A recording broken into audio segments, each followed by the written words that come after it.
really feels like that first movie with the adults. Like, it feels like they have a very similar chemistry as good with them as it was with the kids. And I think this is just more of that good stuff, you know?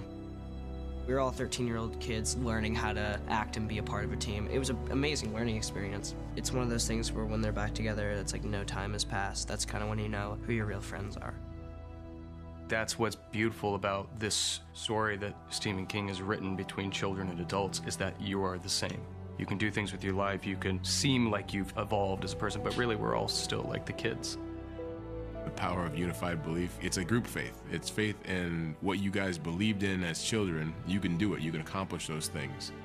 And I find that really beautiful because the first film and the second film absolutely connect. The first one being learning how to be an adult, and the second film, the adults learning how to be children again. We've been eating and breathing and sleeping through this book for 4 years, making these two glorious movies that have changed our lives.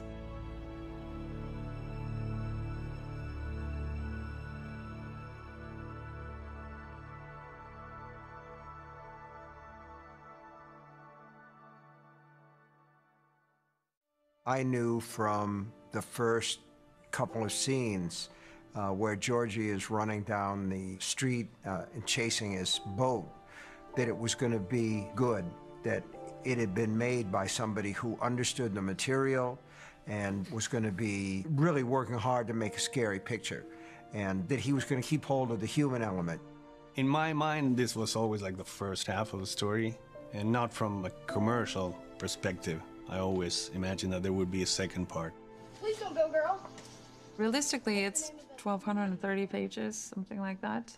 And chapter 1 covers maybe 300 pages. So we had a lot to cover, and we knew that. There is some certainties about the things that you plan in your mind that happen at the end from what you see and from what you perceive from the audiences. So obviously it's a big deal of confidence to see that your vision succeeded. It also gives you a lot of confidence for the bets that you're making on the second one. One of the things that Andy understands as a filmmaker is that you have to care about the people in the story. With it, he put the kids first, and in the second movie, we see a wider perspective because we see an adult perspective. And as a result, you have an old-fashioned movie experience where you root for the good guys.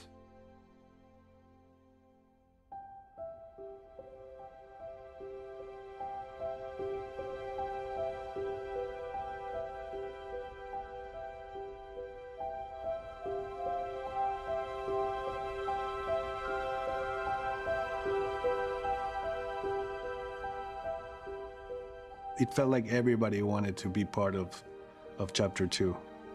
So it was kind of easy, the process of, getting the people that I wanted for the cast, because it felt like, this was characters that are worth playing.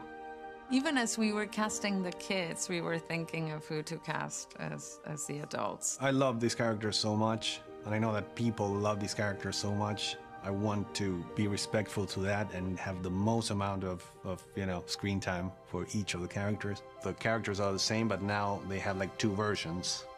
There were 2 conditions. One was that they had to be great actors, of course, and the second one was that they really had to look like the kids. We were all always hypothesizing on who would be the older selves. We'd pitch ideas to each other. And from the beginning, I was always Bill Hader. That asshole Finn decided to throw my name in the mix. It was almost like real life and the character of like, oh man, I want to be like that guy, like when I'm older. So I had this meeting with Andy, and I sit down with him, and he's, do you know why you're here? You're here because Finn, okay, there's an actor named Finn. He's in Stranger Things. And I know, yes. So Finn said that you should be Richie, and so I'm gonna have you be Richie. Okay, cool. This is good. I'm liking the upper half of this. Let's get a medium. Right here. Right on my TV screen. I saw Sophia Lillis walk into the room back in early 2016, and I looked at her and I said, oh look, it's young Jess. Andy was sending me pictures of Soph and me together, and he goes like, what do you think, you know, in terms of the resemblance. And they had a beautiful screening for me on the lot, and I showed up and thinking it was just gonna be me, and Andy and Barbara were there, and Barbara handed me a glass of red wine, and they had popcorn, and I sat down, and then Andy was on this side, and Barbara, it was like, I was right there. And so I felt some pressure because they're dear friends of mine. I was like, oh, I really hope I like it, I hope I like it. But I knew how talented they were, so I knew I was gonna like it at the same time. And within the first 10 minutes of the film, I jumped and red wine went everywhere in the fancy screening room, and realized, yeah, that it was going to be an excellent horror film. And it was. And I love all those kids. Let's put it like this. Jack Dylan Grazer is a young James Renzone. It's crazy because it's not only physical, it's the way they talk and the speed at which they think and talk, which is just non-human. And the joke was that the day that they would meet, they would combust. All the stuff that has to do with Eddie Kaspbrak in the book and my impression of it, all I had to do was just do the best Jack Dylan Grazer impression that I could, and that was it. And when I first met him, we had a moment where like I was like, hi, nice to meet you. And then we both got nervous, like awkward at the exact same time. It was really funny. It was really funny. The casting process for me, it's probably the hardest one I've ever been through. We put him through the ringer, this poor man. At that point, we had auditioned him 8 times, I think. We needed to read one more thing, and the casting director calls me and says, listen, he can't really do it today because he's on his way to the airport to get on a flight to get married. And I was sitting there at the kitchen table, and I got a text, and my manager, she's like, can you go in one more time? And it was the next day, and I was like, wow, when? And she said, today. And I well, I'm flying out to my wedding, you know, in like a couple hours. So I went back upstairs, told my at the time fiance, I was like, hey, listen, here's the deal. They want to see me one more time today. Do you mind? And she's like, you know what, just meet me in Austin. Take care of your business, you know, break a leg, and I'll meet you there. And I was like, perfect. 2 minutes later, I get a call from the casting director saying he's changed his flight. I mean, I didn't think I could do any more than I did the first day. This won't work without all of us. And they'll listen to you.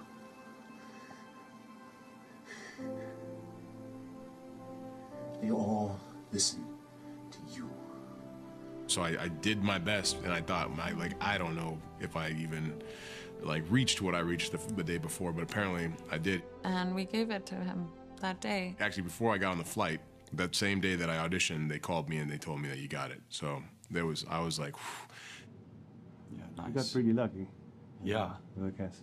Yeah, I think you guys did an amazing job, if I do say so myself. Yeah, especially with your background, with your role. No, it was a really, when I saw you, man, it was like, oh man, this is fucking good. I remember us shooting the first film. We were trying, of course, and we were really working hard, but doing us justice, we were just there. We were the ones who were hoping we did well. But now everyone else, like the adult versions, are coming to us and saying, we hope we do well for you. But you don't have to do that.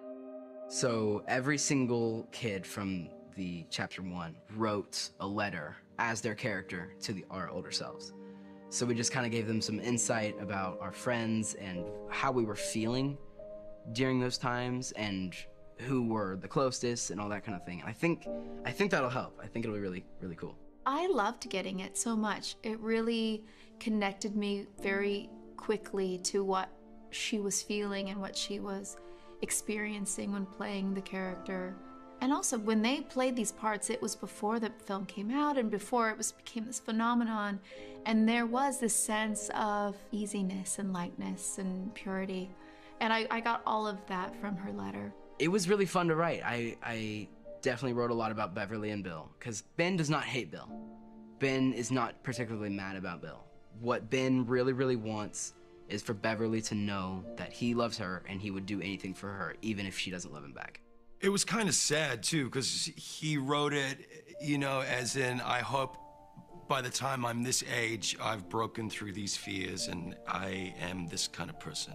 And it was kind of all things that I was kind of looking at and experimenting with. So yeah, it was pretty cool to see that I was on the right page anyway. as the character growing up. Jaden was the thing that I really responded to in the first film, and so to get to come and try and do something with the same character, to try and be the next custodian of Bill Denborough, it was really to try and get to the heart of his guilt issues. I told him about all of the things that I hate about Derry and why I wouldn't go back, but then I talked about all the things that I loved about it and why it's worth fighting for. And I talked a lot about his guilt, about everything, about Georgie's death and for leading everyone. I was kind of talking about the fears that he should have, but kind of reassuring him that everything's gonna be all right. You know, they had this thing where they wanted us all to sit at tables and talk with them and stuff, and they were kind of like, oh, you know, I'm the seasoned pro, I'll sit and chat. And by the end of it, I was like, I wanted them to like me so bad. I'm like, why? Oh, I don't think Wyatt likes me. I was in LA for different reasons, months before we started shooting. I'd been away from him for, you know, a year and a half. Oh, yeah, more, almost 2 years. And then Andy wanted me to do a test for a VFX motion capture. And I thought it was just like basically me sitting in a chair, like doing this. But there was he's like, here's a scene for tomorrow that I want you to do. And I was like, oh, weird. Like, I don't know. Like, I've been away from the character for so long, and like, it's gonna be strange just like to go right back into it and do the scene. And I got the scene like the night before. You're sitting in a chair, and there's a bunch of cameras on you to do the motion capture. And, you know, and just go like, okay, action, you know. And it was just like, Pennywise. Did you miss me, Richie? Did you miss me? Oh, I missed you. What game should we play? Operation? Oh, I'd like that one. And it was weird. He was just instantly there. And I didn't know that was going to be that way, but yeah, he was just, I guess, ever present and just like exploded out of me. Oh, I know your secret, your dirty little secret, your dirty little secret. Should I tell them, Richie? Should I tell them all? There's something about like me doing Pennywise, full-on Pennywise without makeup on that's like almost even more disturbing than Pennywise himself, because it's just so weird to see a normal person doing that.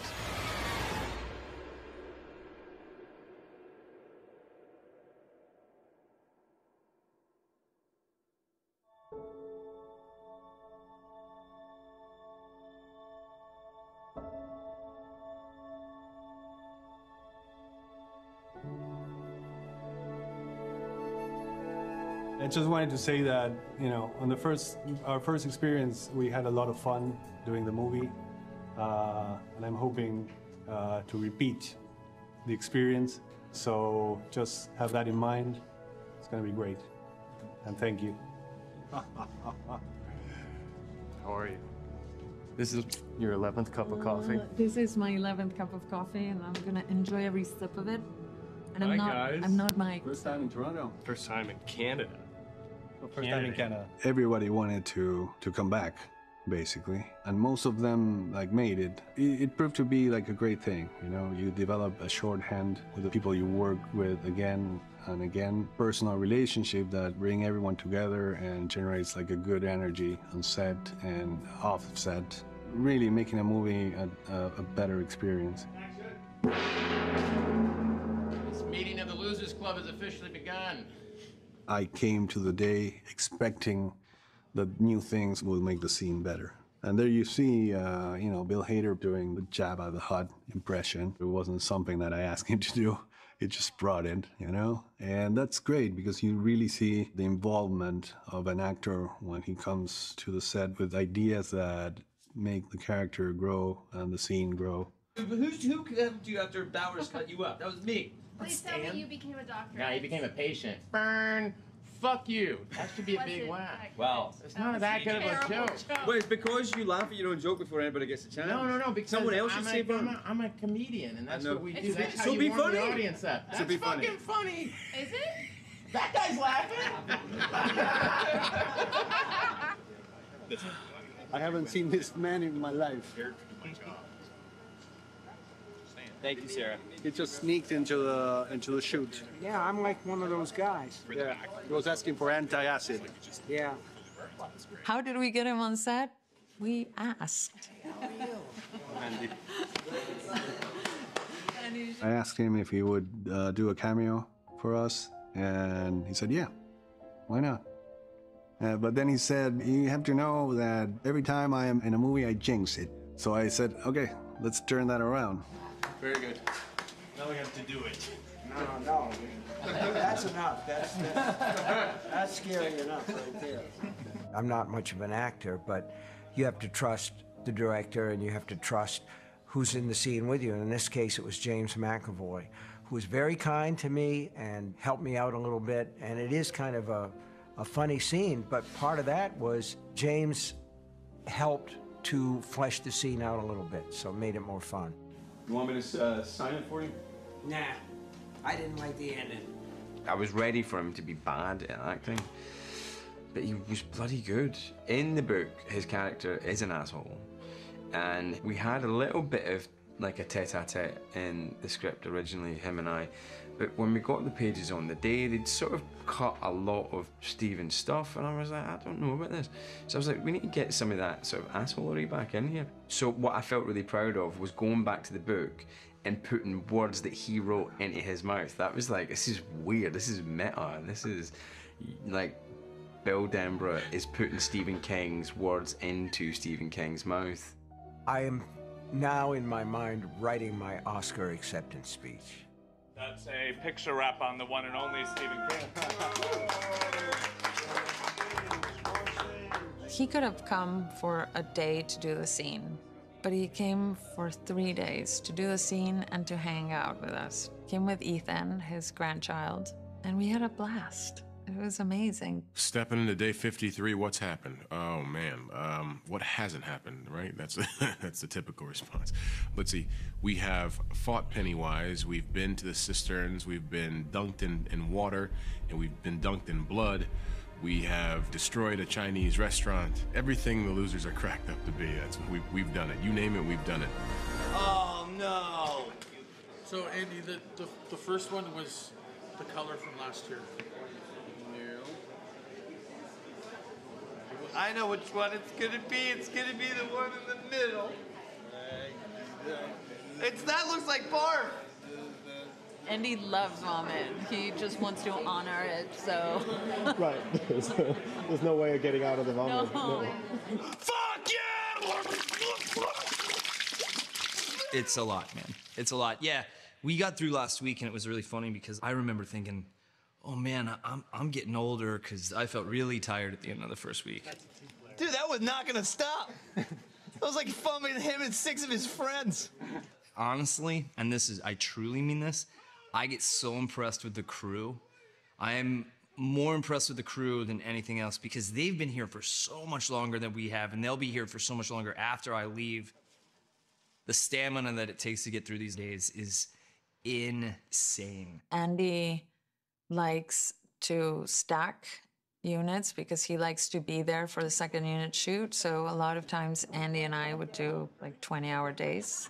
Then where are we going now? We're going to second unit. We're not going to principal, right? And why do we go to second, Andy? Because I'm doing double shifts. Yes. Yeah. You're doing double can't shifts? let go. I can't let go. I have to supervise fucking everything. Andy is like a child, whereas he's a dreamer. His heads are in the clouds. He never gets tired, so he will literally not stop shooting. He'll just go. And Barbara is very good at organizing it and making sure that at the end, you know, we reach something, that we have a goal and we're going to achieve it and we're staying in the budget and the sets are going to be built on time. Andy, you know, he needs that to create what he has, and they need each other because they're incredible partners. The bathroom set with Jessica, the bathroom and the blood, that was particularly challenging, especially for her. When I first got the script and it had Beverly in that bathroom stall and the stall filling with blood, I was like, oh, that's super cool, because first of all, it's terrifying and visually shocking, but then also I like the symbolism of it, you know, this idea of what does it mean for her to become a woman, especially in her house where she's being abused by her father. I love the idea of Beverly being swallowed up by blood. I then called Andy, we were talking about the scene, and he was explaining it to me, and he said that the blood would stop here. And I said, well, that's not very visually, you know, exciting. I was like, but why doesn't it go all the way up? If it's like a really terrifying scene, it should be like a Carrie moment, right? He's like, well, I just assumed you wouldn't want to do that. I said, no, if I'm trying to climb out at some point, let's just have me drop in.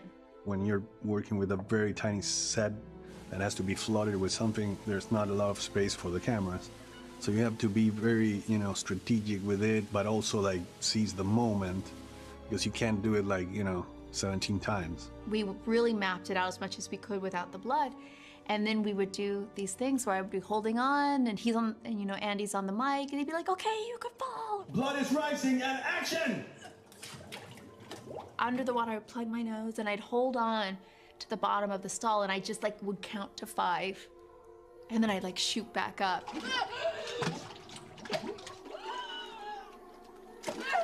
I love you! And one more! And cut. And that blood was so disgusting. Because it was like in your eyeballs, and it gets in your nose and your ears, and you just feel it all over you. Show me what it would look like with your left arm submerged. That is pretty dramatic. I like it a lot. Okay. You know, Andy was saying like, you know, oh, it's so great, Jessica, I'm so happy. I said, okay, well, you're gonna find out how happy you are. One more time! One more time! And cut! Very good. Bravo! She had no problem, but she had to run to me after the scene and soak me in fucking blood. No. Can you go around right to make sure? At the very end of the shooting day, I just gave Andy and Barbara the biggest bear tackle and the biggest bear hug. I think her motivation during the scene was not character related. It was like, when I finish the scene, I can go to Andy and soak him up. You guys look like you were just born.